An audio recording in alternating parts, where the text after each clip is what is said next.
तो चलिए दोस्तों, बहुत ही बड़ा खुशखबरी। जी हाँ दोस्तों, जैसे कि आप सबको बता दूं कि दिलों के धड़कन धनंजय धड़कन जी के और मिठू मार्शल जी के एक साथ बहुत ही ब्लास्ट गाने को रिलीज किया गया था, जिसके बारे में हम पिछले वीडियो में हम बताए थे। तो आज हम बताने वाले हैं कि इस गाने का फाइनली वीडियो आया है। जी हाँ, दिलों के धड़कन धनंजय धड़कन जी का और मिठू मार्शल जी का एक साथ धमाका मचाया है ये गाना यूट्यूब पे, जिस गाने का नाम रखा गया था परदेसिया ना आइल रे।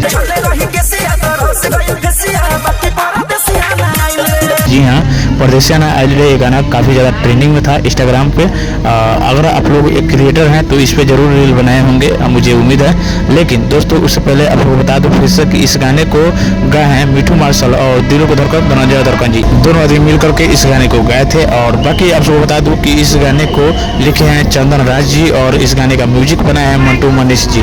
तो गाना बहुत ही बेहतरीन है और ये वीडियो जो भी आया है बहुत ही प्यारा है। इसीलिए हम सोचे हैं कि इस गाने के वीडियो के बारे में आप सबको थोड़ा सा बता दें, ताकि आप लोग भी जाकर के इस गाने को सुन सके और इस वीडियो को देख करके आनंद लें। लेकिन बहुत ही प्यारा वीडियो है, आप लोग जाइए इस वीडियो को देखिए। इस वीडियो को रिलीज किया गया है मिठू मार्शल इंटरटेनमेंट के यूट्यूब चैनल पे। तो आप लोग जाइए यूट्यूब पे सर्च कीजिए मिठू मार्शल इंटरटेनमेंट, आप लोग को वहाँ पे वीडियो मिलेगा। इस वीडियो को देखिए और खूब सारा प्यार दीजिए धनंजय भाई को और मिठू भाई को। लेकिन उससे पहले हमारे इस चैनल पे अभी तक नए हैं, सब्सक्राइब नहीं किए हैं तो फटाफट से अभी सब्सक्राइब कीजिए, ताकि भोजपुरी से रिलेटेड हर चीज़ की जानकारी सबसे पहले इस चैनल पे आप सबको देखने को मिलेगा। तो फटाफट से मेरे चैनल को सब्सक्राइब कीजिए, वीडियो को लाइक कीजिए, दूर दूर तक शेयर कीजिए। चलिए फिर मिलते हैं किसी न्यू धमाल अपडेट के साथ, तब तक के लिए जय हो भोजपुरी, जय हो भोजपुरी समाज।